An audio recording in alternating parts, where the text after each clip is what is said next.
Good evening, I'm Lady Nopeingham. Tonight, I bring you the compilation of all 3 parts to the story, The Sun Never Rises in Emerald Bay, by Reddit user Lady of Hell. If you would rather listen to this story in parts, I will post the links in the description. Please remember to like if you enjoy, and subscribe so that you don't miss any of these amazing stories yet to come. The Sun Never Rises in Emerald Bay is a truly mind-bending tale, with tons of twists and turns to keep you on the edge of your seat. This is one crazy ride, friends, and I truly hope you enjoy the trip. Now, grab a beverage and a snack, buckle in, and let us embark on this journey together through the surreal streets of Emerald Bay.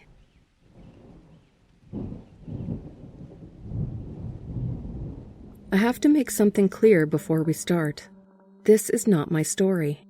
Some of my friends are really into urban exploration, and they came across this diary in an abandoned building in the woods. I don't know the exact location, and I didn't ask. They brought this to me because they know I'm interested in paranormal things, and I chose to upload it here. I did paraphrase some things, cut the incoherent rambling of some parts, and changed the indirect to direct speech to make this easier for you to read. But for the most part, of course, this is taken directly from the diary. It's a long story, too much for a single post, so I decided to split this into 3 parts. Enough of my rambling, here's part 1.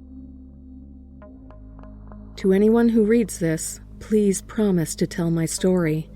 I need people to know about this. That's why I'm taking my time to write everything down. So if you come across this, heed my warning. Stay away from Emerald Bay. Let me start from the beginning. The first thing I remember is walking through the woods.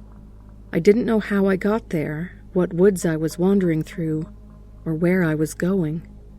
My mind was flickering. I had trouble piecing any coherent thoughts together. All I knew was that I had to keep walking. My clothes were torn, I wore no shoes, and the coarse ground hurt my feet. I pushed strands of hair from my eyes and felt my skin burning hot against my fingers. Noises were coming from all around me, cracking twigs and rustling leaves and growling animals. My head was spinning. My vision blurred again and again. I could hardly focus on what was in front of me as I walked. I tripped over roots a few times and stumbled, but never fell. I wouldn't have been able to stand up again if I had fallen. I didn't know where I was going, but I didn't change direction once. The woods were stirring. I felt someone watching me. My whole body hurt. My legs were shaking, and I expected to collapse any moment. The fever was burning right through my body and fried the remains of my brain. I heard owls since my consciousness had come back, and the noise distracted me more than it should. I stumbled again. The ground came dangerously close, but I gripped a nearby tree to stay on my feet. The wood crumbled beneath my hands, and my fingers dug deep into it. I quickly pulled my hand back, and it was covered in a dark liquid now, but I couldn't identify it in the pale moonlight. I looked up and saw an owl sit on the ground in front of me. It turned its head towards me, and its eyes were those of a human, staring at me unblinking. I stood still and watched it while it was watching me. It shook its head. I heard a low growl right behind me, and without thinking, I ignored the bird and started to run. My vision blurred. I saw a faint light between the trees and ran towards it. Hot breath brushed against my back. My feet hurt. I could barely see anything, and my legs were shaking. A gunshot rang through the air. I stumbled.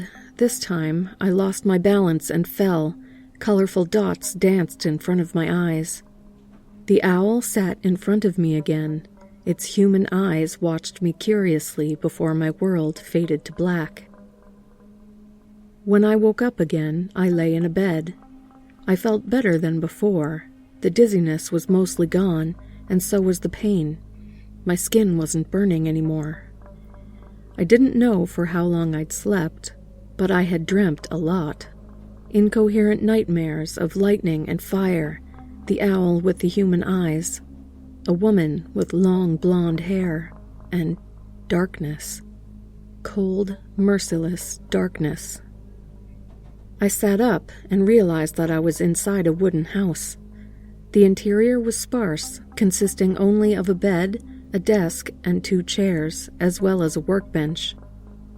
Through the windows I could see the darkness outside and wondered if I had slept for a very short or a very long time. Awake, I turned around and saw a man leaning against the wall. Middle-aged, gray hair and a gray beard. He wore a long brown coat, a dark shirt and trousers, and black leather gloves. As he got closer, I saw one of his eyes was blind and surrounded by nasty white scars. I stumbled backwards until my back hit the wall behind the bed, and gripped the blanket tightly as if it could shield me. "Won't hurt you, kid," he said, and stopped a few steps away from the bed. "Thought you were dead, you know." His words ultimately meant nothing, but I had nowhere to run anyways. I let go of the blanket and let the tension leave my body, at least while he stayed at a distance like that. What happened? "Don't know," he shrugged. "Found you out there while hunting, knocked out, burning with fever. And you just decided to carry me home and let me sleep in your bed?" He shrugged again. "You're not my prey. Couldn't let you freeze out there." Not his prey. The words made my guts twist. I didn't want to think about what he would have done to me if I were his prey. I shivered. "Who the hell are you, anyways?" "Hunter." "Is that your name or your profession?" I then asked. Confusion flashed across his face. His unlike eyes narrowed. "Both," he replied, but it was more question than answer. I decided to drop the matter, since there was still the possibility that I was dealing with an unstable psychopath. He hadn't hurt me while I slept, but he could still snap at any moment. I was still weak, had no idea where I was, but most likely I was stuck with that guy in the middle of the woods at night. Not the place to take risks, for sure. "What do you hunt?" I asked instead. He moved, and I tensed immediately, but he stayed away from the bed. Instead, he walked over to the table and sat down on one of the chairs. My prey. That, of course, did nothing to ease my worries. "Your prey isn't human, right?" "Human?" he repeated and laughed hoarsely. "No, not human." A small knife lay on the desk. He grabbed it and began to sharpen the rusty blade. I didn't like the fact that he was holding a knife now, but at least he was far enough away that I would have time to flee if he decided to attack me with it. He was strange. Either he didn't know what he was hunting, or he didn't want to tell me, but he seemed honest when he stated it wasn't human.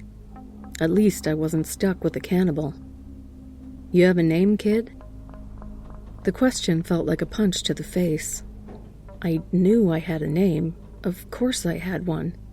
Everyone had a name, but I couldn't remember it. I couldn't remember anything. I knew about the forest, my confusion, the fever, but nothing before that. I tried to think, to conjure up any memory, but my mind shattered at the slightest attempt. It hurt. White pain flashed right through my skull. I didn't know who I was. My breath hitched. "Kay," I finally choked out. My name. I knew my name. And everything else was a blur, and I couldn't breathe because I had forgotten everything. All I had was that name and the small vignettes that flashed through my mind, the images of a woman with long blonde hair and warmth. I knew my name. Kayla Chase. I couldn't remember the woman's face. All I remembered was her blonde hair and her warmth, and that I had loved her. My wife? Had I been married? I loved the woman, I was sure about that, but I couldn't remember her name. I had dreamt about her while sweating the fever out. She had worn a wedding dress in the dream, so she was most likely my wife, right? The hunter put his knife down. "Breathe, kid," he told me. I'm trying. I leaned forward, desperately trying to catch my breath. Amnesia. Goddamn amnesia. I tried to think, to remember, but my thoughts were bouncing back and forth. I couldn't reach anything, and it hurt so much. "I'm Kayla Chase," I repeated. Maybe saying things out loud would help. "Got that, kid?"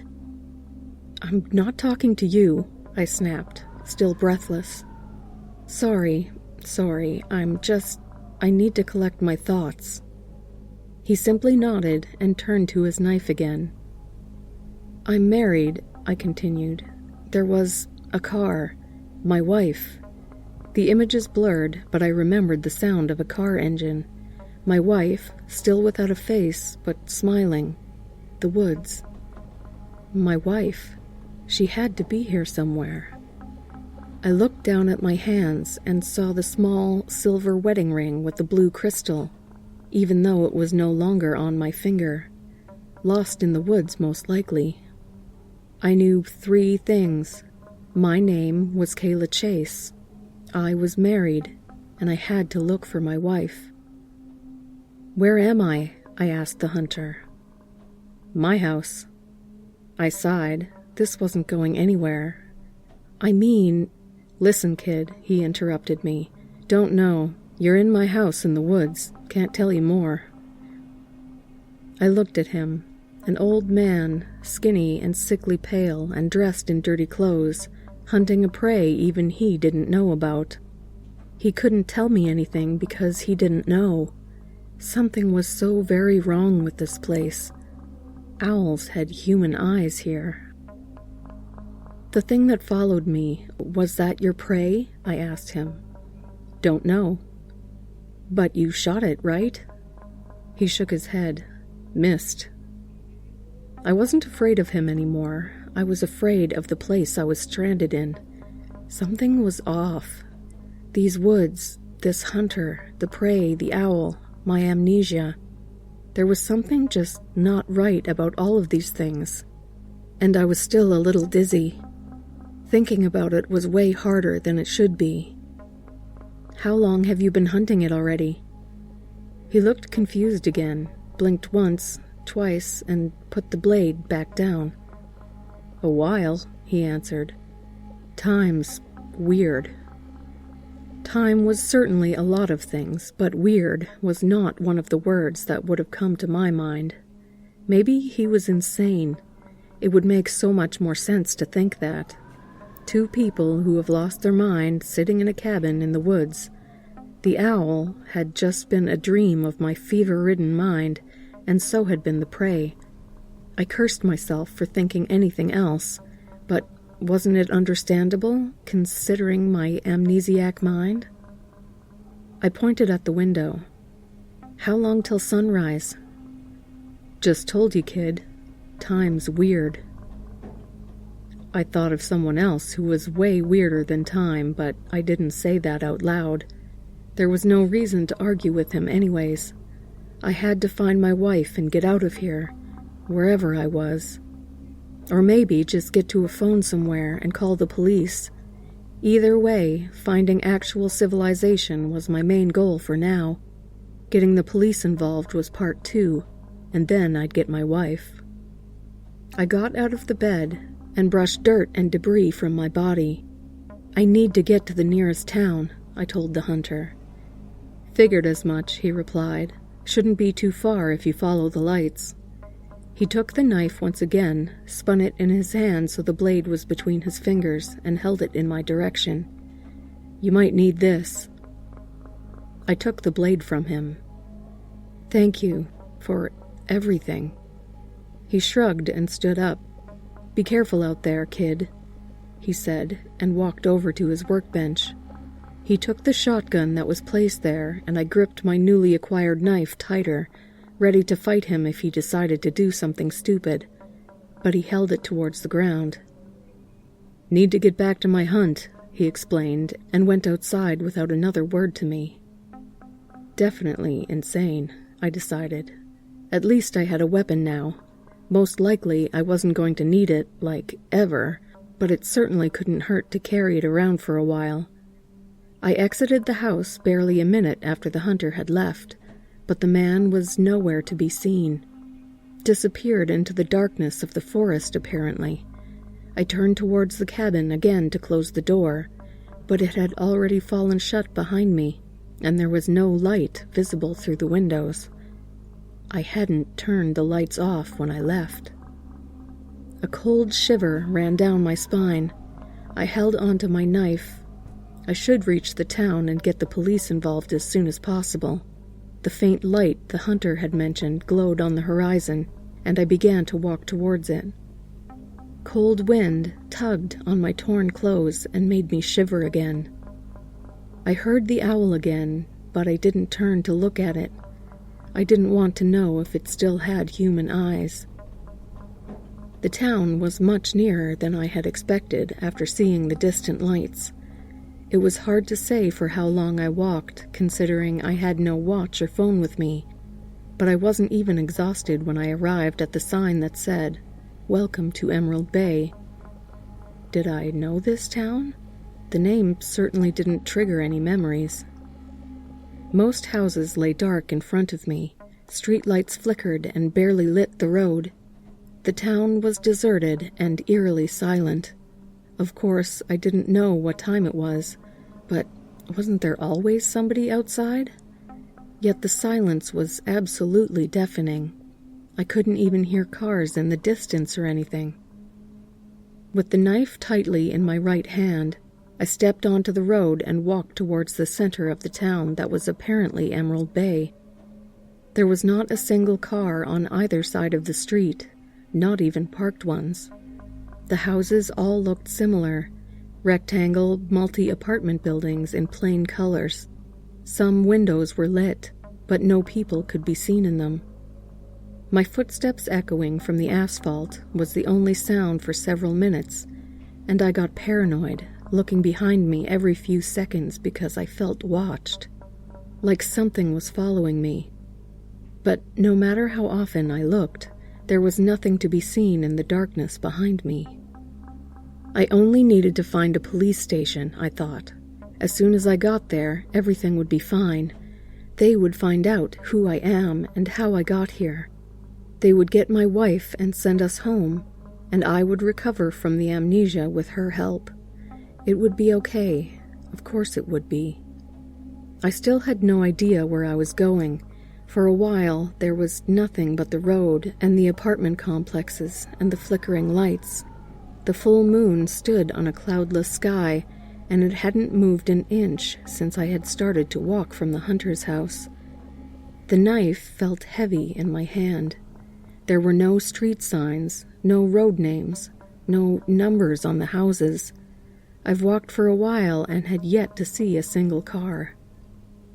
I felt like I was in a survival horror game. I had liked them before, right? Before?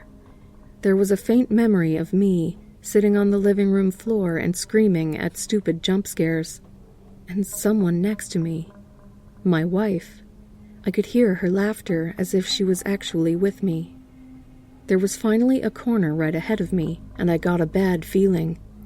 Nothing I could name, just a general uneasiness. The temperatures around me seemed to drop a few degrees as I got closer. There was a street lamp right at the corner, and it flickered so fast that it almost made me dizzy. It was still silent.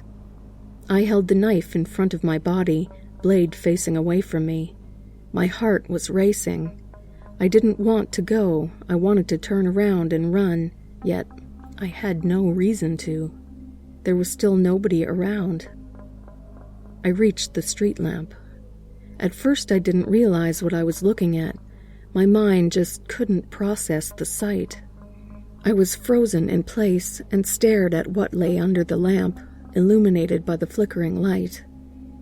It was bloody, pale but very bloody, clothes tearing at the seams, remains of a police uniform on a broken body, head facing in the wrong direction, eyes wide with terror, bleeding from so many wounds, mouth open in a silent scream, face sliced open beyond recognition.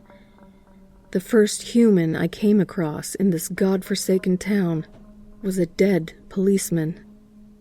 I screamed in horror, disrupting the unsettling silence, and fell to my knees, coughed and gagged, and almost threw up as I finally understood that I was looking at a corpse. My body was shaking like crazy. I couldn't tear my eyes away from the horrifying sight, just stared at the backwards-facing head while not being able to catch my breath. As I finally looked up, I felt my heart stop for a moment. Right in front of me stood a man, a tall man in a light gray suit and a gray hat. I froze in place, unable to move even an inch. The man simply pointed at the corpse. I looked again and realized that the policeman held a gun in his broken hand. As I lifted my head again, the gray-clothed man had disappeared without a trace again, as if he had never existed at all. That's when I covered my face with my hands and started to cry. I was sick to my stomach. This town was cursed, I was sure about that. There was a dead man right in front of me. I didn't know what had killed him, and some sort of ghost had appeared right beside me, and suddenly I was sure I was going to die here. I wouldn't find a police station. Nobody would help me here. The moon still hadn't moved. I cried until I couldn't breathe anymore. My memories were still a blur, hazy and just out of reach, hidden behind locked doors and stone walls. But right between the blurred images and unreachable memories, there were flashes of my wife that were almost clear. Her, in a white dress, smiling at me. "You're perfect, Kayla." Our wedding. Her name was at the tip of my tongue. I shoved my hands into my hair, as if that would somehow assist my thinking. Her name. I knew her name. She was my wife. I loved her. Of course I knew her name. Dia. My eyes fell upon the gun in the corpse's hand again. Dia was here somewhere. I refused to believe that she was dead, not as long as I hadn't seen her body. I still wasn't sure what was going on and how to make sense of any of this. My wife and I had come here together and got separated. I had lost my memory. Now I was in a cursed village in an eternal night. I was trembling. It felt like my body would give in as soon as I tried to move. But I had to. For Dia. I had to find her and get both of us out of town as quickly as possible. I could piece the missing information together when we were safe again. I swallowed my nausea and ripped the gun out of the corpse's stiff hand. Touching the cold skin made me shiver, but as soon as I held the weapon in my hands, I felt better. Without even thinking, I checked how many bullets I had left in the gun, and was pleasantly surprised when I saw that only one was missing. Then it hit me. How the hell did I know how to handle a gun? My memories showed nothing but fog regarding this. I'd ask Dia about it as soon as I found her, and I didn't allow myself to doubt for a second that I would find her. I put the knife in my pocket and kept the gun in my hands. A vulture landed beside me and looked up. It had the same eyes as the owl, human eyes. I aimed the gun to its head. It blinked, turned towards the corpse, and started picking on the exposed flesh. I lowered the gun again. Wasting a bullet on that thing would be ridiculous. The eyes were unsettling, but that was the least of my problems, considering the dead man and the ghost. I didn't want to watch the vulture pick the body apart, so I turned around the corner and walked away. This place was cursed. I didn't even know where to go to get away from here. I still felt like lightning was flashing through my brain. I was dizzy, but I knew two things. My name was Kayla Chase. I had to find my wife. The street stretched out towards the dark horizon, and I tried to remember what a sunrise looked like. The memory was faded, almost colorless. I hoped I'd see another one, maybe when Dia and I got out of here, driving away together towards the rising sun. The gun was cold and heavy in my hand as I walked down the road. There were no cars, no people, just never-changing apartment complexes. I wasn't sure what exactly I was searching for, but I assumed I'd recognize it as soon as I came across it. My mind kept returning to the dead policeman, and the memory made me sick. I wondered what had killed him. Hopefully, I wouldn't come across the thing, but I wouldn't hesitate shooting it if I did. Assuming that bullets would stop it, of course. This town was cursed after all. Birds had human eyes here, and corpses lay on the streets. I walked without expecting to reach the end of the road. For how long, I couldn't tell. Quite a while without anything ever changing, until suddenly I saw the man in the gray suit again. I came to a sudden halt and lifted the gun. Maybe it wouldn't do anything against the ghost, but I would try. The weapon trembled in my hands. The gray man, as I decided to call this thing, didn't move at all. Overall, he didn't seem hostile. He just stood next to the door of one of the buildings and pointed towards said door. His gray eyes stared at me. His expression was completely neutral. "You want me to go inside?" I asked him. My voice sounded strange in the silence. He didn't react at all. "Why should I trust you?" I continued. "You could lead me into a trap." Still no answer from him. He had shown me the gun, I remembered. Something about him made my skin crawl, but he wasn't hostile towards me, and I needed all the help I could get. Slowly, still with the gun pointed at him, I walked towards the door. His eyes followed me, but he didn't move at all. As soon as I grabbed the handle of the door, he simply vanished without warning. Seeing him fade out of existence like that made me jump, but I calmed down quickly. At least he didn't attack me or anything.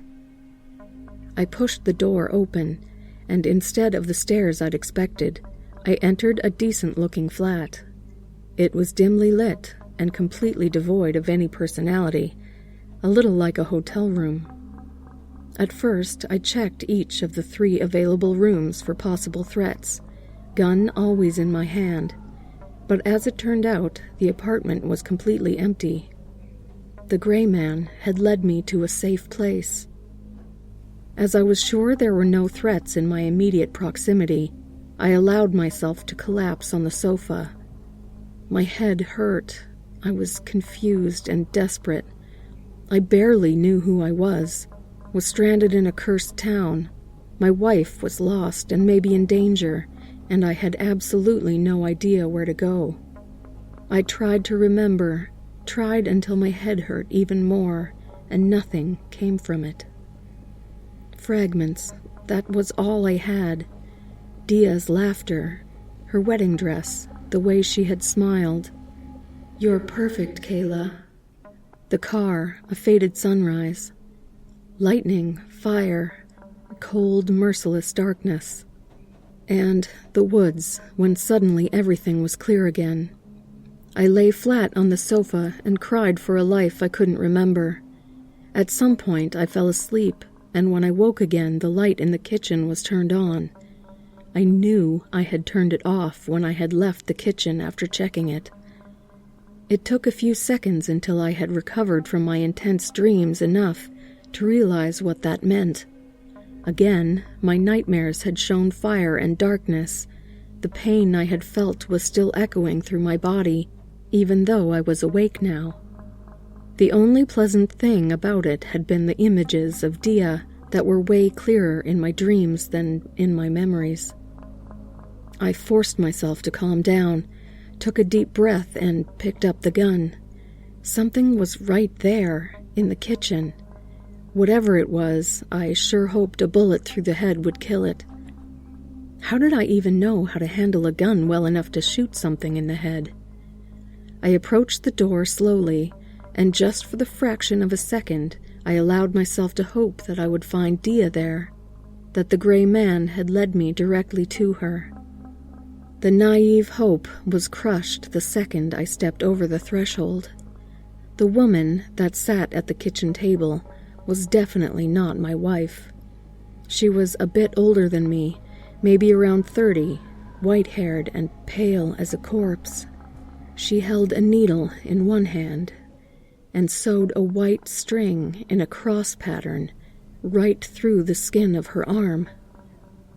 I moved slowly, not taking my eyes off of her for a second, gun pointed at the head. "Who are you?" I asked. She looked up, exposing a frail face and white eyes. "Sit," she said, and pointed at the free chair opposite of her. No need to waste a bullet yet, I thought, and sat down, still with the gun pointed at her. My heart was racing so fast it almost hurt. She didn't appear aggressive, but just watching her sew patterns into her skin made me nauseous.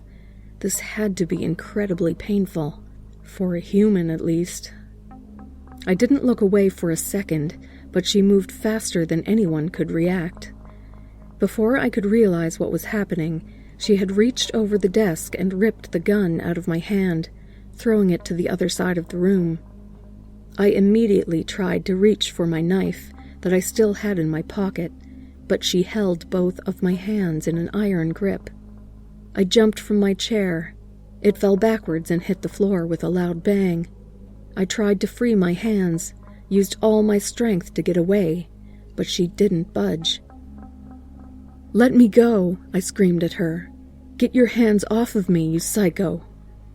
She held both my wrists down with just one hand and picked the needle back up with the other. I should have just shot her when I'd had the chance. "Have you heard the fairy tale of the girl and the dreamer?" she asked, with a serene smile on her lips. "I don't fucking care," I snapped. "Put that needle away right now." She pushed the needle through my skin, and I screamed. Bright, cold pain flashed through my arm.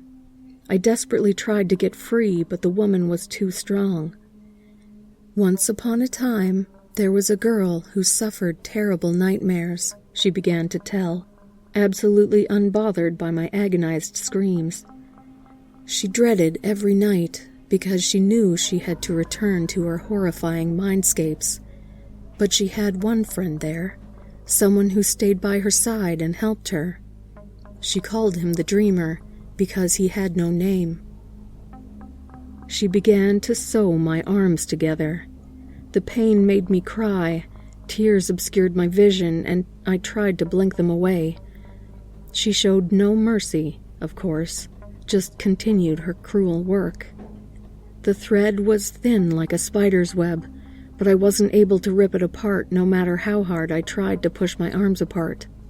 My skin ripped and bled, but the thread was too strong. She was always so scared, but the dreamer promised her that she would wake up and everything would be all right. He told her that every nightmare had an end, and she believed him. But as the time continued, the dreams became darker and more twisted, and the monsters were cruel. It turned into a hellscape, and she remembered the dreamer's promise. She tried to wake up, but A gunshot rang through the air, and the grip around my wrist suddenly grew limp. I screamed once again, pulled my hands away, and spun around to look at the shooter. My arms were sewn together tightly. I held them in front of my body as if that could shield me from a bullet. In the door stood a rather young man. He wore dark clothes and looked disheveled, Dark brown hair hung unkempt in his face. Dark bags were under his bloodshot eyes, and he had a short beard. In his hands was a gun similar to mine, and he pointed it at me. "You all right?" he asked. "You're human?" I replied instead of an actual answer, mostly because it had to be obvious that I wasn't all right with all these stitches in my arms. He lowered his gun. "Oh, thank God, you're sane. I'm Jack Monroe, and who are you?" "Kayla Chase, Kay." "Nice to meet you, Kay," he said, and put the gun away. "Can I help you with your arms?" I looked back at the girl that had done this to me. She lay dead on the table, a bullet hole right in her forehead. Dark, almost black blood was flowing steadily from the wound and off the table. I turned to Monroe again. "Yes, please." Another human in this god-forsaken nightmare. Maybe things would finally take a turn for the better. I dared to hope for the best again.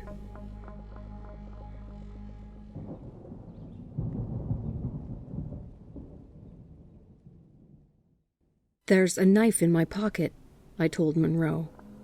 Maybe it was stupid to allow a random man access to my weapon, but he had saved my life from the creepy seamstress, and I definitely needed help. There was no way I would get the threads out all by myself. He stepped closer and retrieved the knife, thankfully without touching me any more than absolutely necessary. "I'll cut it, just stay still, yeah?" he told me, and as soon as I nodded, he brought the blade to my arms and carefully cut the threads. When I was finally free again, I slowly pulled the loose threads from the wounds and let them fall onto the floor. I was bleeding, but it wasn't as bad as I'd expected. It stung a little, nothing more. Monroe handed me the knife when I was finished. I put it away again and went to pick my own gun up from the floor. Having my weapons back made me feel a little safer. I wouldn't even be surprised if the seamstress stood up again. "What was this?" I asked and gestured towards the dead woman. "Nothing human, for sure," Monroe shrugged. "I'd say stick to zombie rules. Shoot through the head and burn the bodies." The dead woman had stopped bleeding. I nodded. "Burning sounds good," I agreed, and began to search the kitchen for a lighter. Already the second drawer contained a box of matches, and I turned around with a victorious smile, but Monroe already held a lighter and a can of pure alcohol in his hands. Well, having a source for fire couldn't hurt. I put the tinderbox in my pocket and watched Monroe pour the alcohol over the corpse. "We should get out of here quick," he said. "Saving your life would be a little useless if we burnt here." "Aha, yeah, right. Thank you for that." "No problem." He lit his lighter. "Come on, let's go."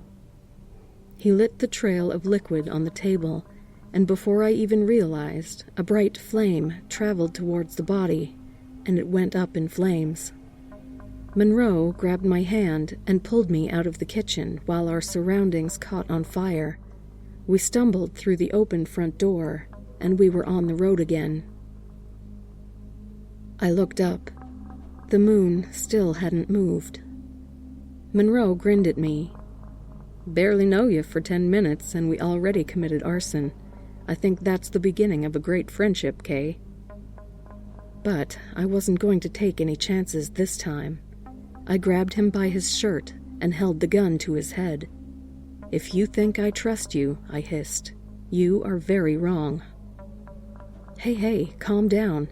He raised his hands defensively. "I could have killed you a couple times in there, but I didn't, right? I saved you." "Yeah, well, that bitch in there seemed really nice too, before she sewed my fucking arms together," I replied, pressing the cold metal of the gun harder against his forehead.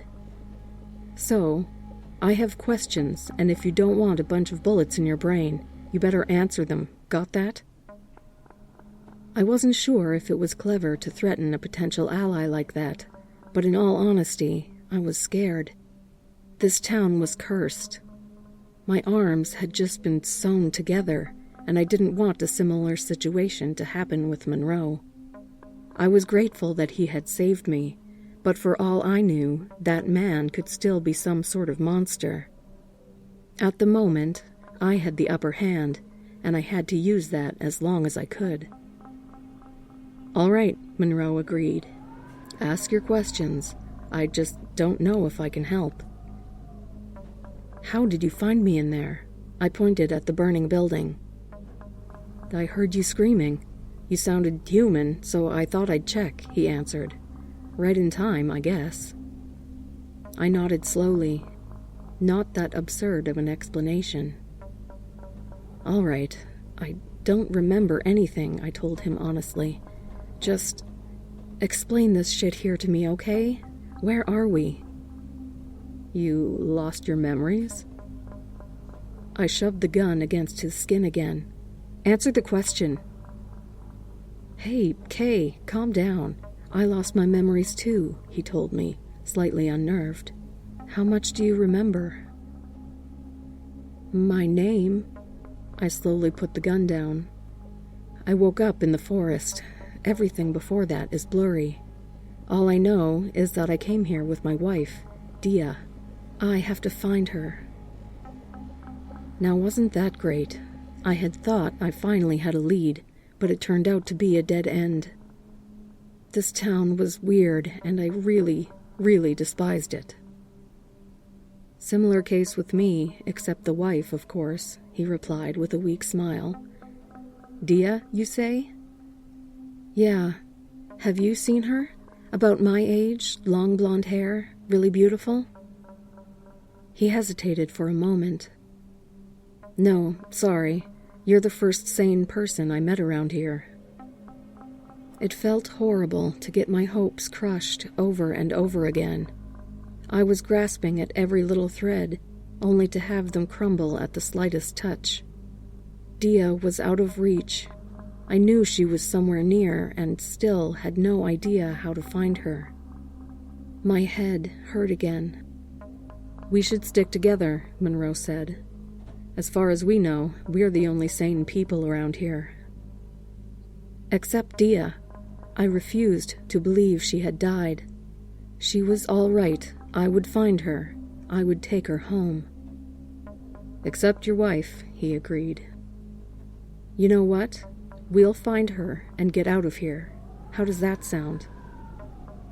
"Too good to be true." I crossed my arms. "So, are you in?" he asked, holding his hand out. "We should give it a try, at least. I mean, we handled the psycho seamstress, didn't we?" My arms still stung from the stitches. I thought handled was an overstatement, considering how we had managed to kill her. But the end result was all the same. We had won against something inhuman. We had survived in this nightmare up to this point. And in all honesty, I knew he was right. Staying together would be safer. I grabbed his hand. "Fine. We're partners. For now." He smiled. "Arsonist buddies it is. I'm sure that will be fun."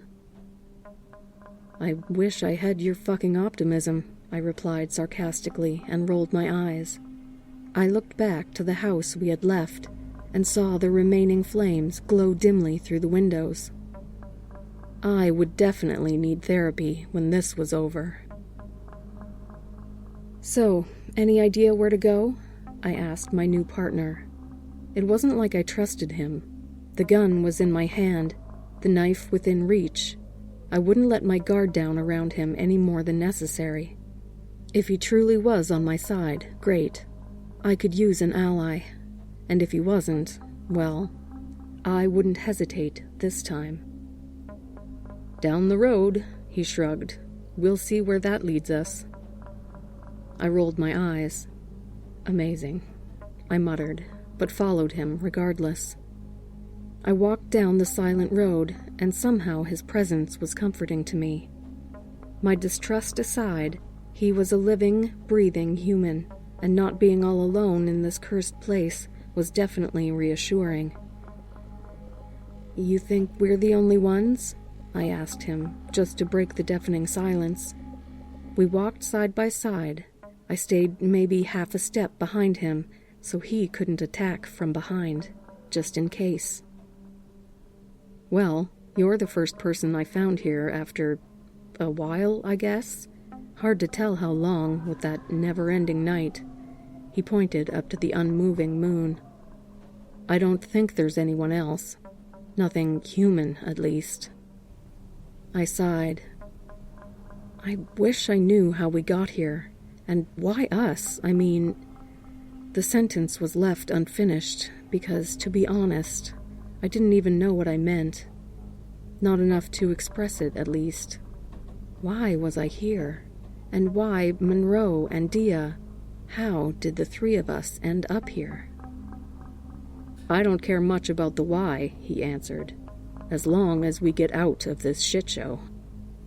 I stared at him and tried to remember something, but my foggy brain didn't show me anything. He looked entirely unfamiliar. "You think we came here together?" I asked anyways. Maybe my memory was deceiving me. "Would explain some things, Yeah." He shrugged again. "We'll find out when we're back in the real world." I didn't trust him in the slightest. He may have saved my life, but he was way too calm in a situation like this, and too disinterested in finding out what was going on. Of course, I could only talk for myself, but I desperately wanted to figure all of this out. I wanted to remember. More than anything else, I wanted my damn memories back. So, how could he care so little? We walked in silence for a while. I barely took my eyes off of him and held the gun tightly in my hand. As I noticed movement in my periphery, I jumped a little and almost raised my weapon. But it was just the gray man, the one who had led me to the empty apartment. He stood on the side of the road, unmoving. His colorless eyes were fixed onto Monroe. "Kay?"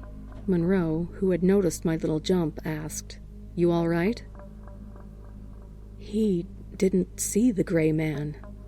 I wasn't sure what it meant that the ghost was only visible for me, if it was a good sign or a very bad one. "Yeah, it's nothing. I'm fine," I quickly reassured him. If the gray man didn't want to show himself to Monroe, I certainly wouldn't mention him. We continued our walk, and I gave the gray man a questioning look as we passed him, but he did not react at all. His eyes just followed Monroe. I didn't turn around to see whether the ghost had disappeared after we passed him. My attention was focused on Monroe, who I expected to turn on me any second. He was only human, I reminded myself. This wasn't some monster like the seamstress. He was merely a man, and bullets could kill a man. And yet, nothing happened, for quite some time. It was hard to say for how long, since neither the position of the moon nor the surroundings changed. "The seamstress told me something, you know," I said at some point, as I couldn't stand the silence anymore. "Some fairy tale about a girl and a dreamer." He didn't even bother to look at me. So I thought we could figure out what the hell is going on here, and this little story could help. "Why do you care so much?" he replied. "For real, Kay, I don't give a shit about what this place is, and especially not about the insane rambling of some monster." I felt anger burning in my chest, bright and hot enough to almost suffocate me. My first instinct was to lash out at him, to hurt him somehow, just to get the anger out, to ask him how he expected me to stay calm, almost indifferent in a situation like this.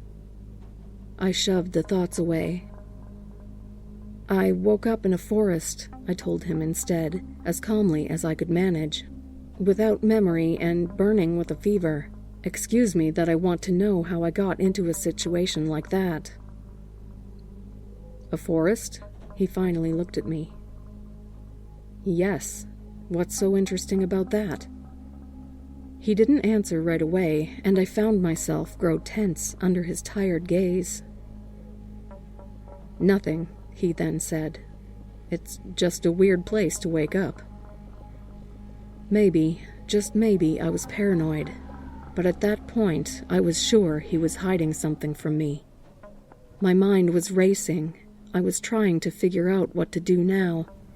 He knew something, whatever that was. I tried to think of something to say, some clever response, some question that could make him give away some details. But then I saw the gray man, pointing at another door. After miles and miles of identical houses, there was finally something different. The house the gray man pointed at was slightly smaller than the others had been, and the color was off. I stared and wondered if I should follow the gray man's lead once again. Last time, he had led me to the seamstress. Who knew where this door would lead? I was scared and definitely not interested in meeting another monster.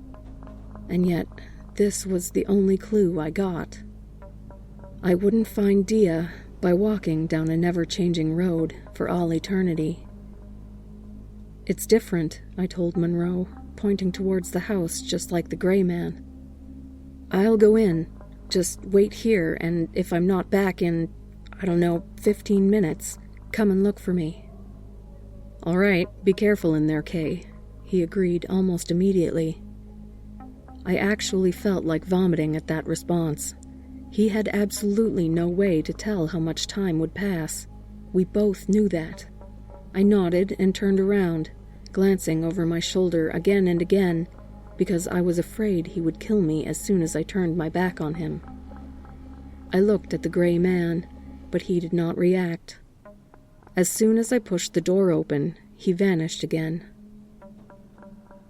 I stepped inside a large, empty room, and the door fell shut behind me. A naked light bulb illuminated my surroundings. The floor was made of off-white tiles, and the walls were bare and white. There were only two things in the entire room: a wooden chair and a hanged man. I couldn't even see what the rope was attached to. The ceiling was too high up and hidden in the shadows. The fraying rope seemed to appear from nowhere and wrapped around the neck of the middle-aged man. He wore a black suit, had long blonde hair, and was definitely dead. It was the third corpse I saw here, and it was still horrifying. I pointed the gun at it, just in case, and approached it slowly. The gray man had led me here. There had to be a reason. Did I know the dead man? Was he someone from my past? Unlikely, but not impossible. I got closer to get a better look at his face. Maybe it would trigger some memories. He hung in the center of the room, and it seemed to stretch endlessly. For a moment, I wondered if I was walking on the same spot, because I didn't seem to make any progress towards the body. But when I turned around, the door was already far away. This place was weird. I prayed that Dia was all right wherever she was. Suddenly, the corpse's head jerked up. It looked straight at me, eyes pale and rigid, like those of a dead fish. I stumbled backwards. It opened its mouth and a black beetle crawled out of it. I raised the gun with my finger on the trigger. I didn't move. "What do you want?" the dead man asked without moving his mouth. I'm looking for my wife." My hands were trembling slightly. The gray man had wanted me to go there. Maybe this hanged man would help somehow.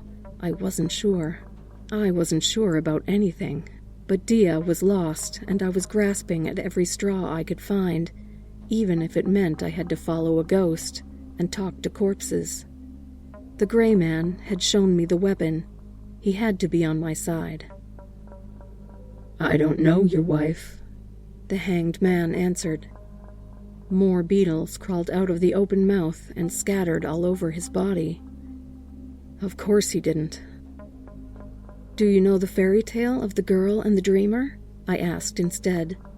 I still felt like the story had some sort of significance, and I would follow every little trace that could lead me to Dia, however unlikely it was. Even if it would only help me to understand this place a little better, it was at least a start. "I do." "What happens after she tried to wake up, after the nightmares turned violent?" "She tries to wake up, but she can't," the dead man spoke.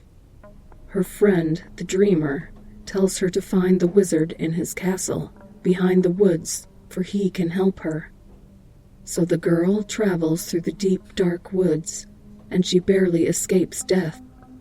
Vile beasts hunt her through the forest, but she manages to outrun each of them." Some of the beetles crawled over to me and began to climb my body. I slapped them away. "She finds a cemetery, and the vengeful spirits try to pull her to her grave, but she escapes them and leaves the forest behind.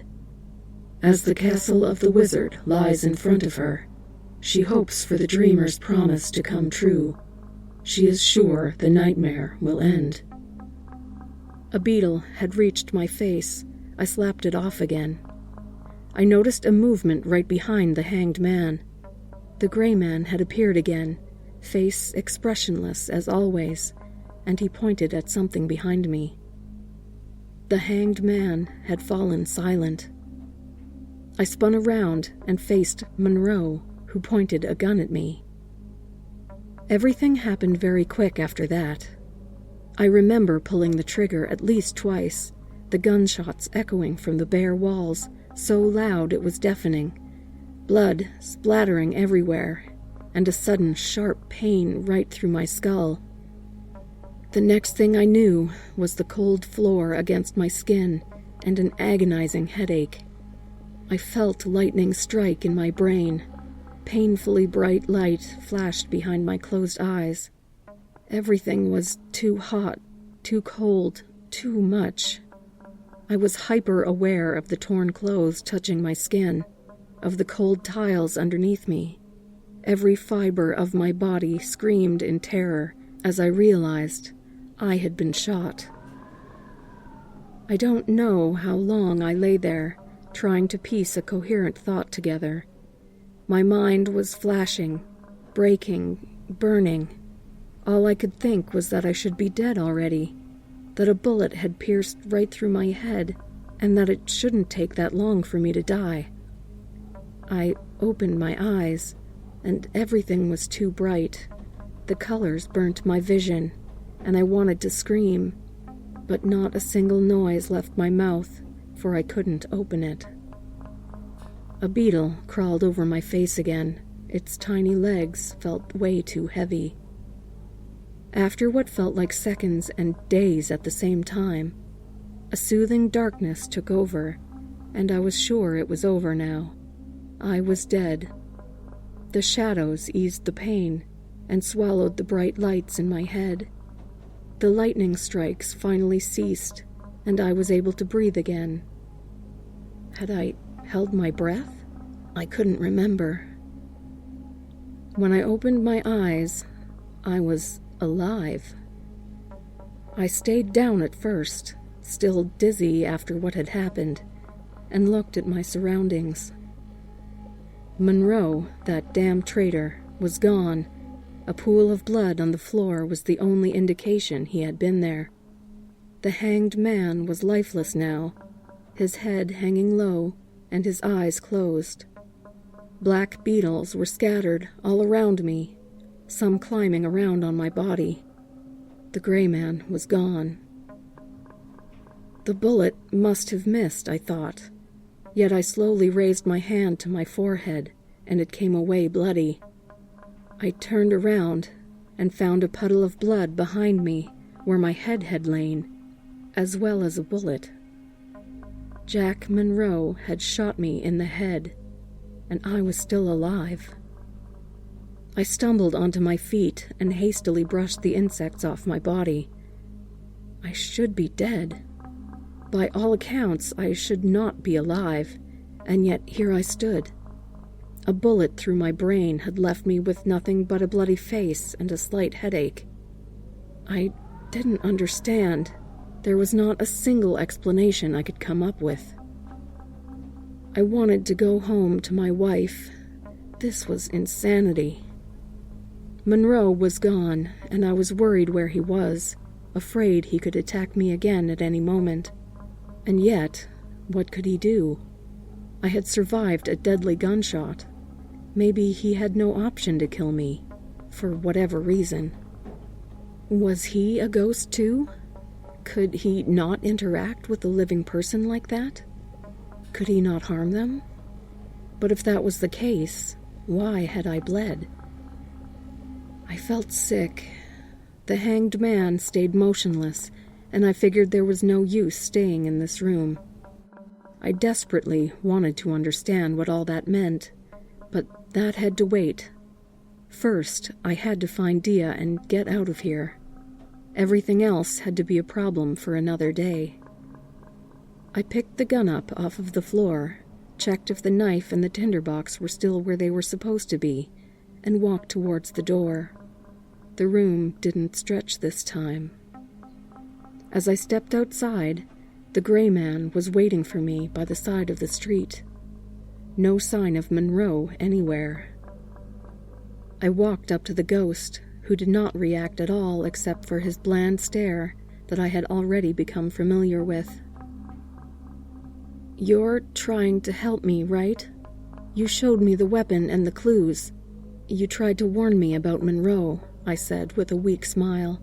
My head was still pounding. He just stared at me. "Thank you," I told him as sincerely as I could manage.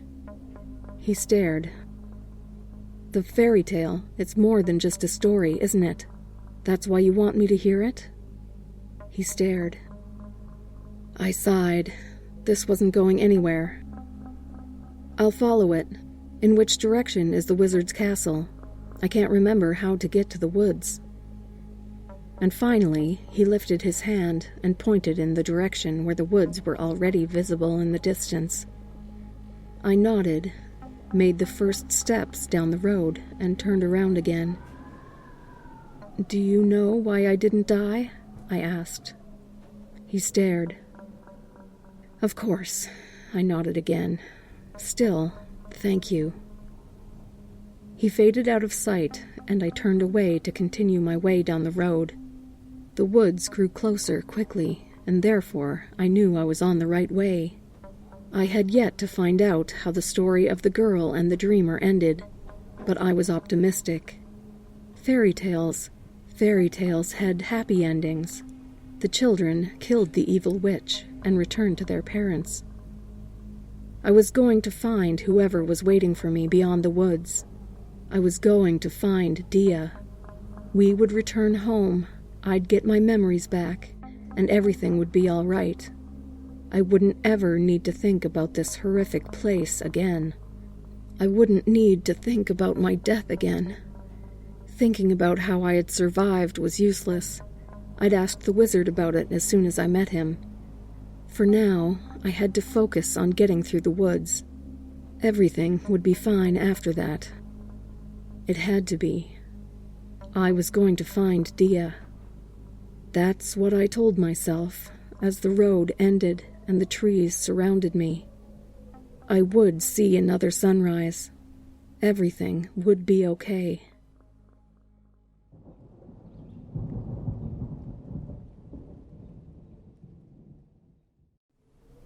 The woods were dark.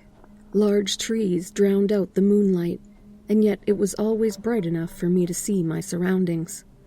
The eerie silence had returned once more. All I could hear were dry leaves and twigs breaking under my feet. The fairy tale had mentioned beasts who hunted the girl through the forest, and I sure hoped the story wasn't to be taken literally. The prospect of finding Dia was all that kept me on my feet. At least my headache slowly faded, and therefore no lasting damage seemed to be done by the gunshot. It still scared me to no end that I had survived a fatal wound without any consequences, but at the moment I was simply grateful. I had no time for anything that slowed me down. I didn't have to walk far until I reached the hunter's cabin, the place where my little nightmare journey had begun.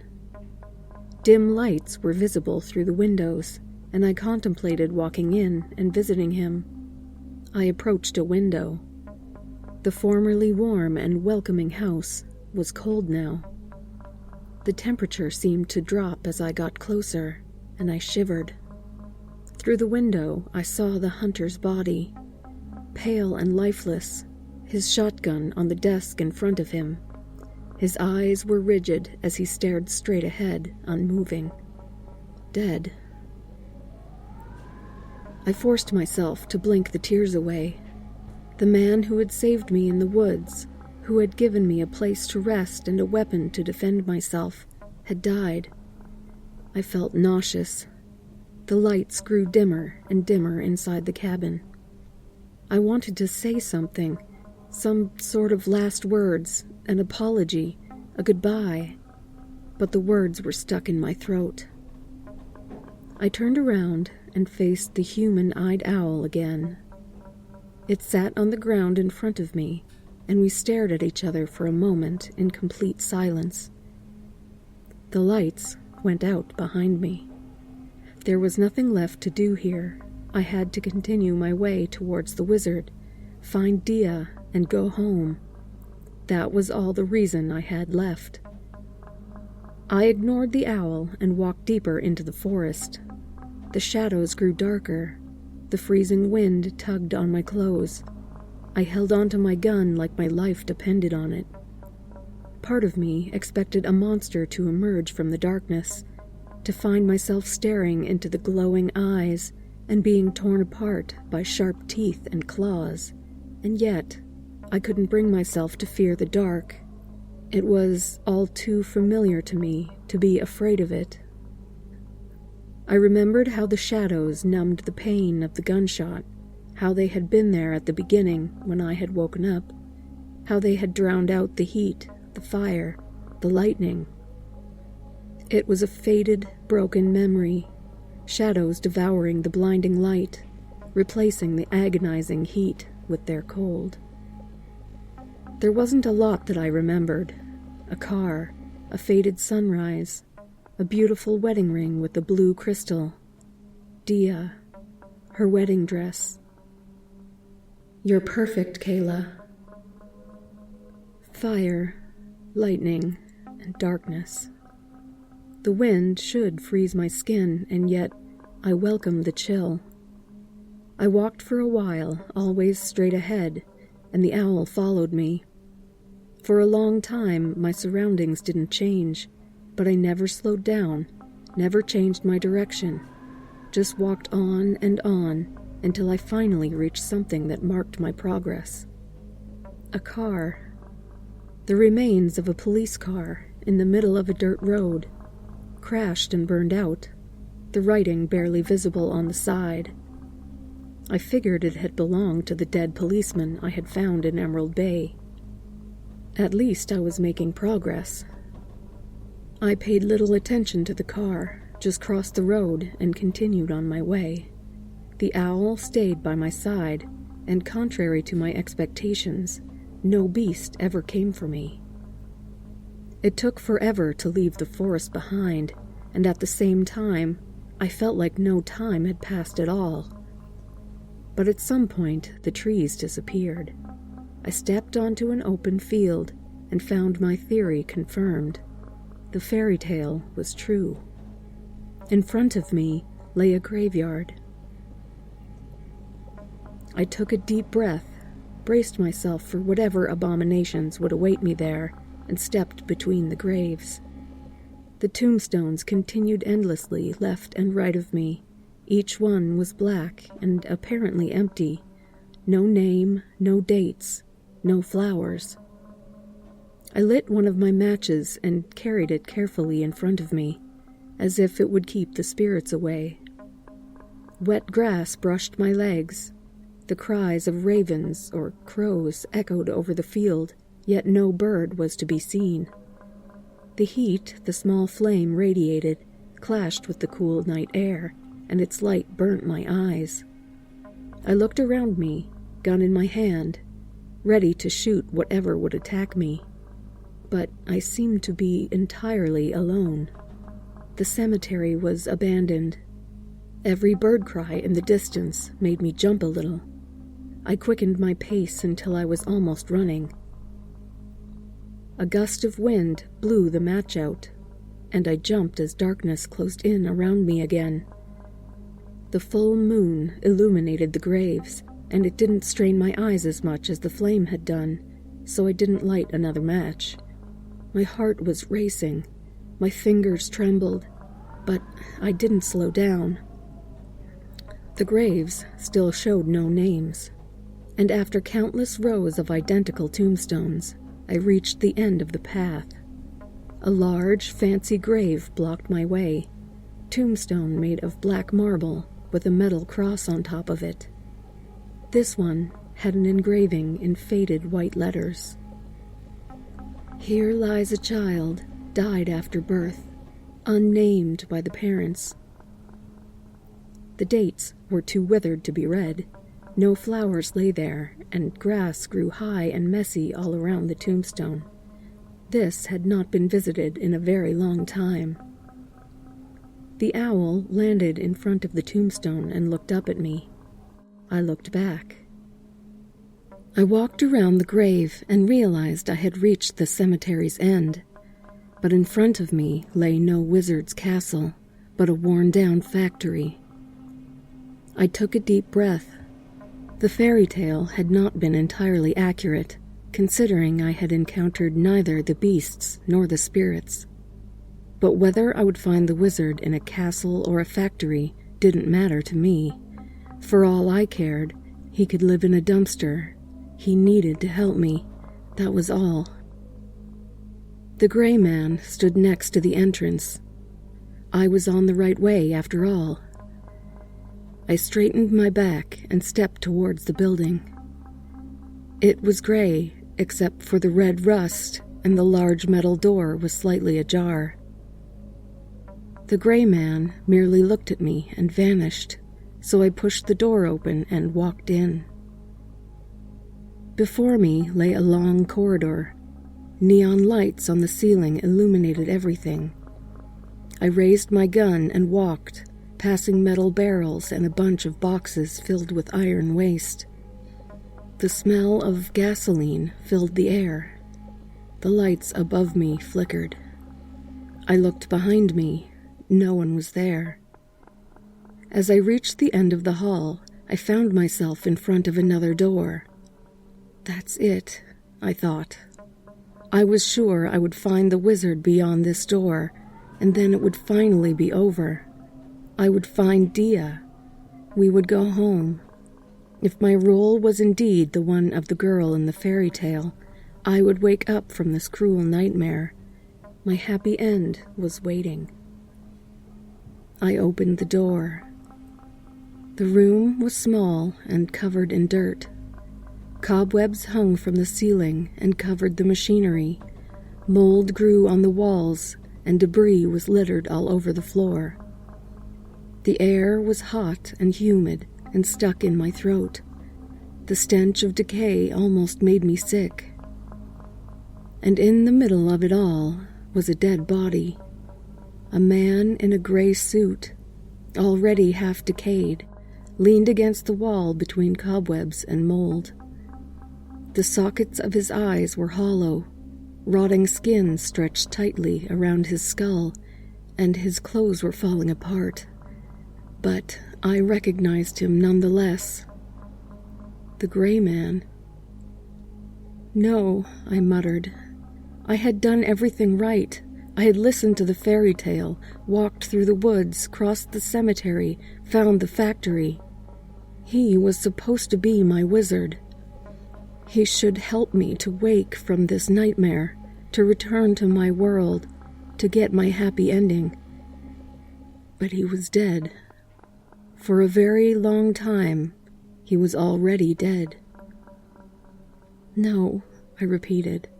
"You can't be dead. Please, no."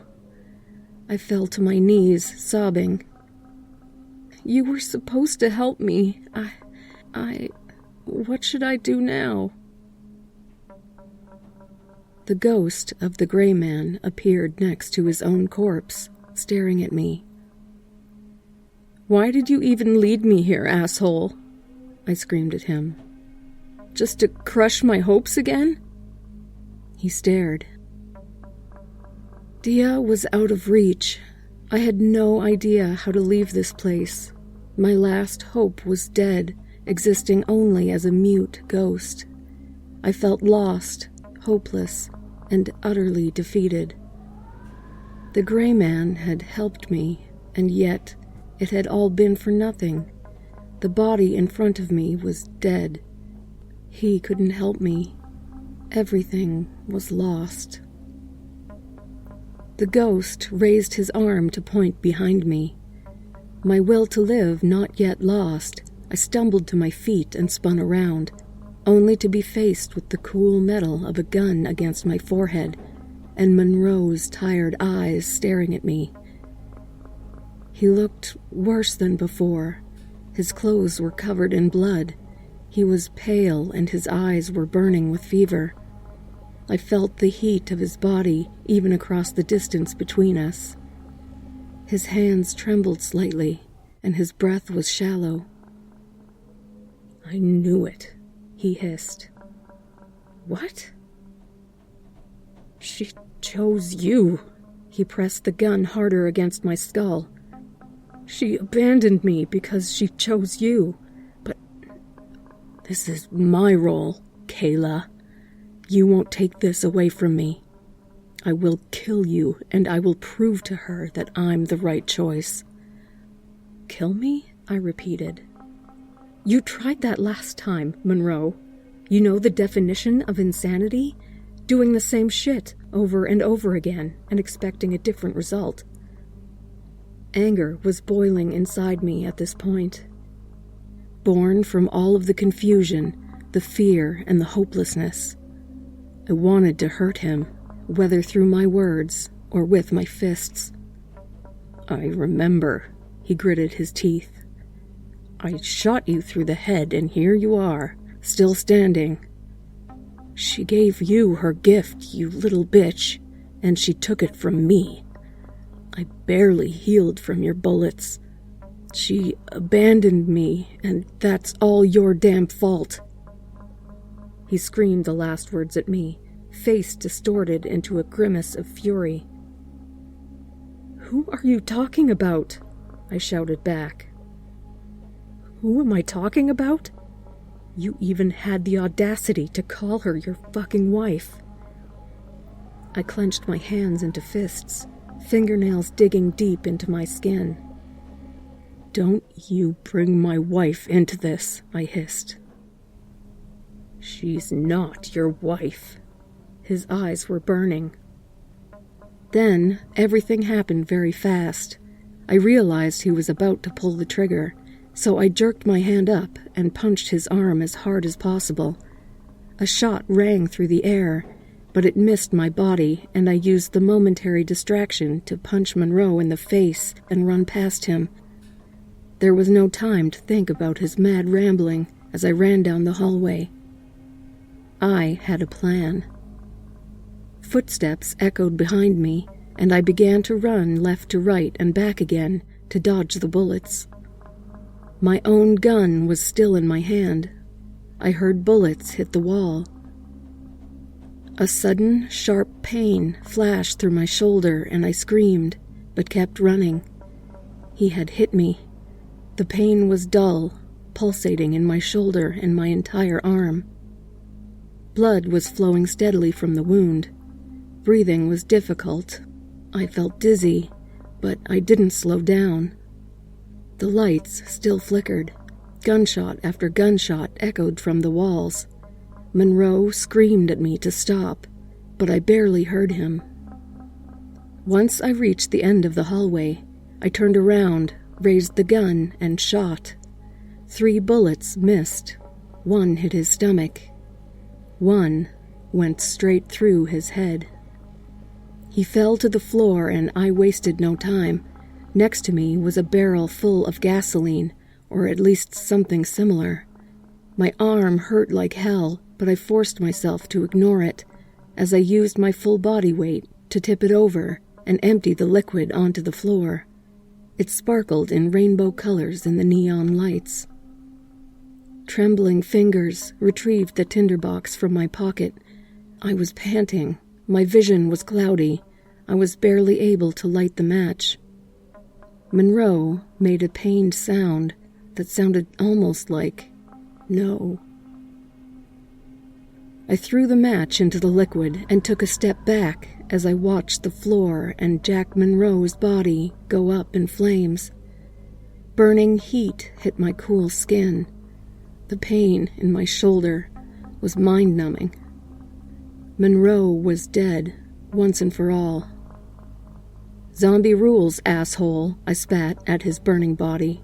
"Shoot through the head and burn the bodies." I turned and exited the factory before the flames could reach me, stepping outside into the cool night again. Now that I wasn't running for my life, I had the time to consider Monroe's words. I had come here for answers, and now I was all alone with more questions than ever. Who was she? What gift had I received? What did Dia have anything to do with this? How could he say she was not my wife? I remember her, nothing else, but she was there. Her laughter, her white dress, her long blonde hair. "You're perfect, Kayla." The pain from the gunshot distracted me way too much. The gray man, my wizard, was dead. No one would save me now. My head was spinning. The adrenaline from literally fighting for my life left my body quickly. Bright spots were dancing in front of my eyes. I couldn't focus my thoughts anymore. I was dizzy. The gun fell from my hands. My vision faded to black before I hit the ground. I lay there for a while, keeping my eyes closed. I felt grass on my skin, although I was sure I had collapsed on asphalt. The pain had disappeared, yet I didn't dare to move because I feared it would return. "Do you want to know how the fairy tale ends?" I knew that voice. I knew it all too well. And still, I didn't dare to open my eyes because if that was just a dream, I didn't want to wake up. I wouldn't shatter the illusion of Dia being close to me. The girl enters the castle and finds the wizard dead. She turns on the dreamer, angry that he has betrayed her. She kills him and turns the nightmare to cinders, leaving nothing but an ashen wasteland. As she stands in the remains of her world, the ghost of the dreamer appears to her. "Why can't I wake up?" she asks him. "Do you know the answer, Kayla?" I didn't respond. Dia giggled. "The girl is dead." She answered the question herself. "Doomed to dream for all eternity." "So why did you lie to me?" she says to the dreamer's ghost. "Why did you tell me the nightmare would end?" And he shakes his head and smiles a sad smile. "Because there was nothing left for you but pleasant lies," he tells her, and disappears forever. The girl has killed the only friend she had left and is trapped in her desolated nightmare forever. I winced. Why? Why did my wife tell me that? What was going on here? There isn't always a happy end, Kayla. And now, Show me a little respect and get up. Playing dead doesn't suit you." I opened my eyes and realized I was lying in front of the grave of the nameless child. It was still night, but the grave was different now. Flowers were placed all around it, and candles were lit. And right in front of the tombstone stood my wife. It was weird to see her face after trying to recall it for what seemed like an eternity. She was beautiful, stunning even.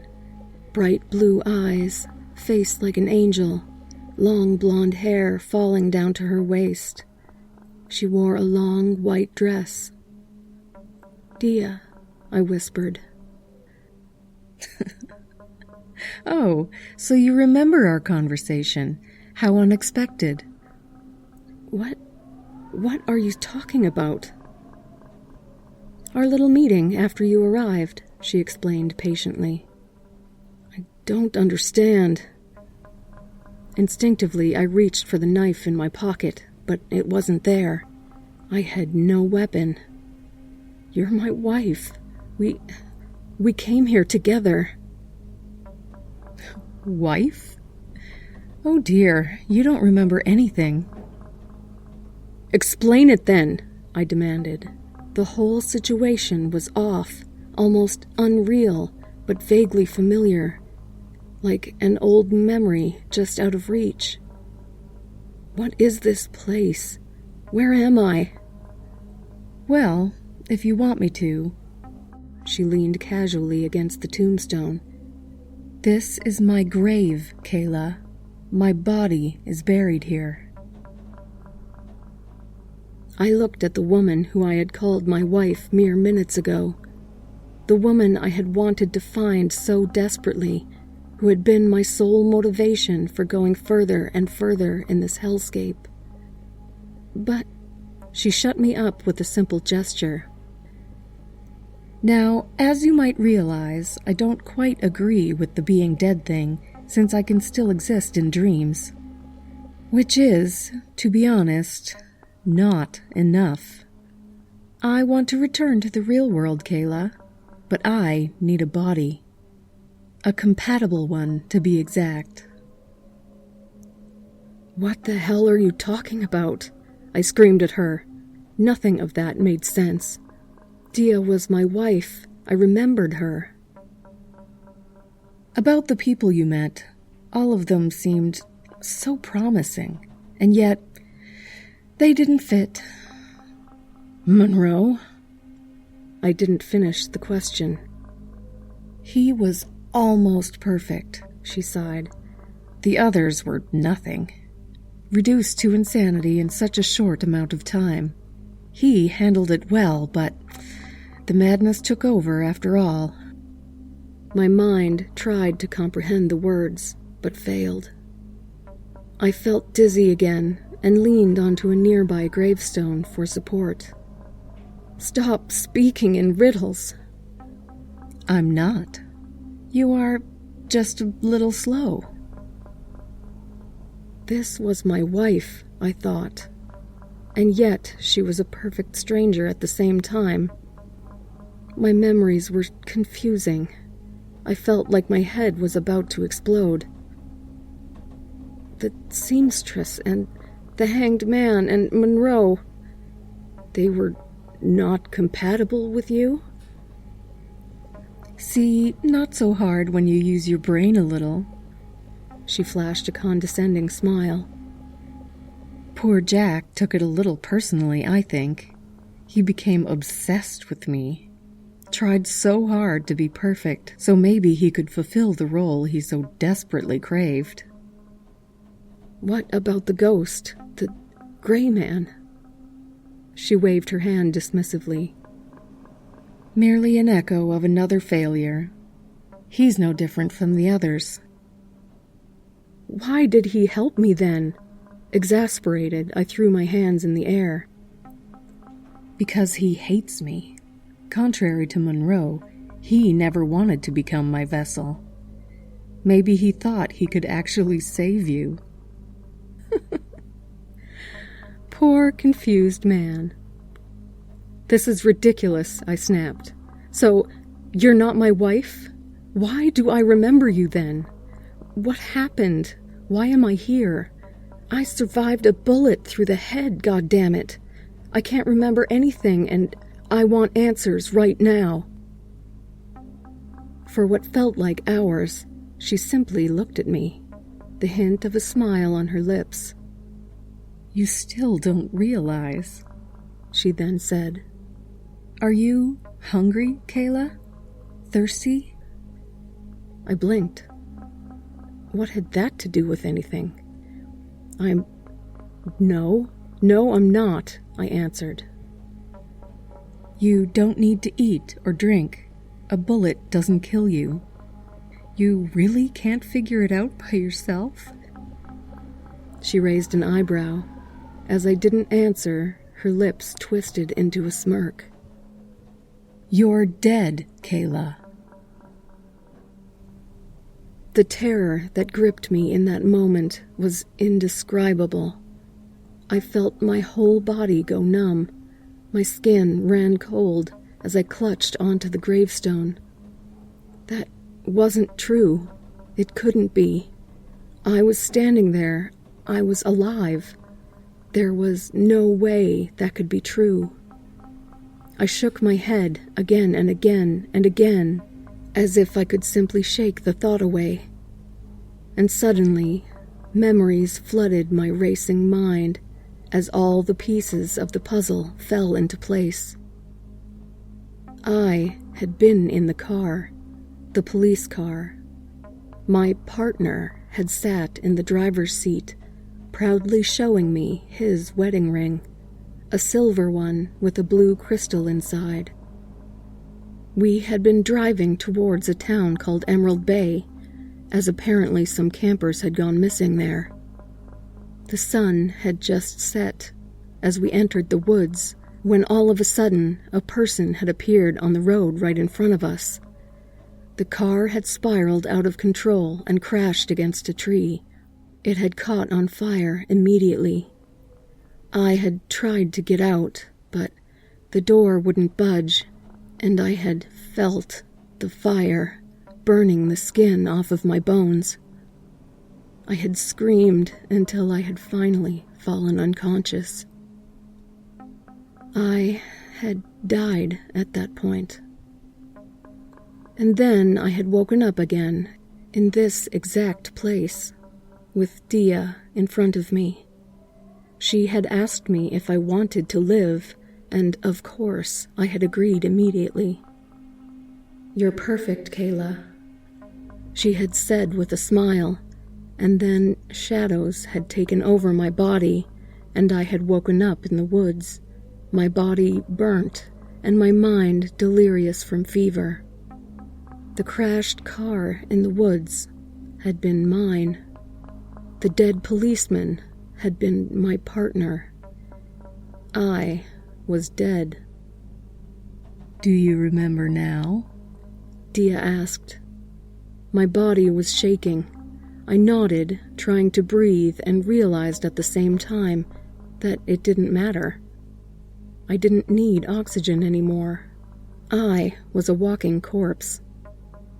You want me as your new body, I said to Dia. My voice sounded weak. Oh, I would have loved to have you. But sadly, you don't fit. Not as perfect as I thought, after all. Then let me go, she laughed. You died, Kayla. You're only standing here because my shadows keep your heart beating. There's no place left for you but my nightmare. I wrapped my arms tightly around my torso, drawing shaky breaths. The wife I had searched for didn't exist. There was no way for me to go home. All hope was lost. What do you want from me? I asked Dia weakly. For now, nothing. She stepped closer and lay a hand on my arm. The madness will take you soon enough, and you'll bring me new bodies, just like Jack did. I shook my head again. Never, I spat. We'll see about that, Kayla. She turned around and walked away, back towards the grave as the world around me faded to white. I woke in front of the factory again. The wound in my shoulder no longer existed. Now, this is the end. I wrote everything down, and if this warning reaches you, please remember to stay away from Emerald Bay, no matter what reason could lead you here.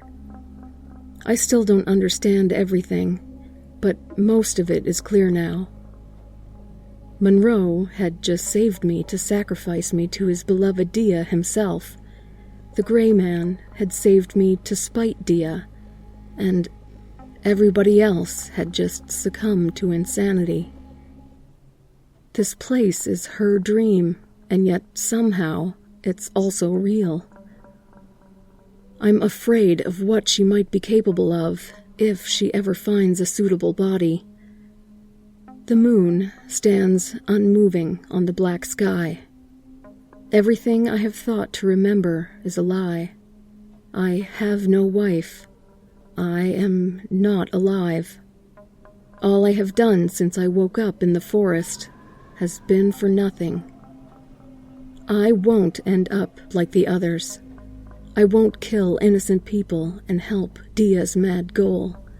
As soon as this is finished, I will return to the factory, douse myself in gasoline, and burn this body to ashes.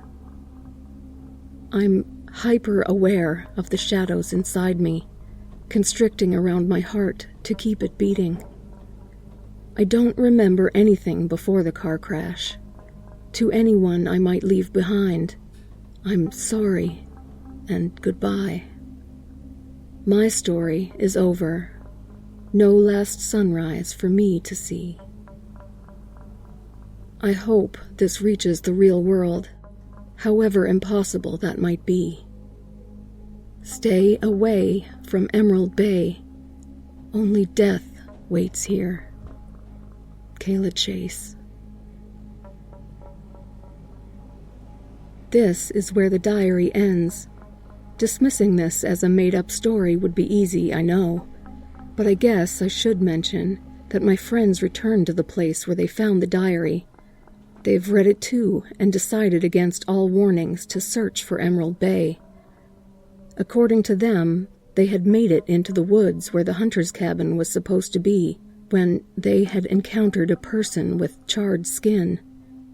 They aren't sure if the burnt person wanted to attack them or drive them off, but they ran away and haven't returned there yet.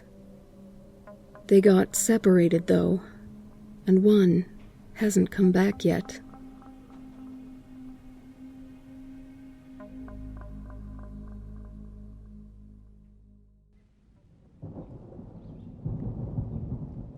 Hey everyone, thank you all so much for taking this epic journey with me.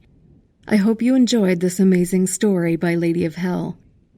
Please be sure to like, comment, and subscribe, and share this story with anyone you think might need a little spookiness in their lives. That's all for now. Have a great evening, everyone.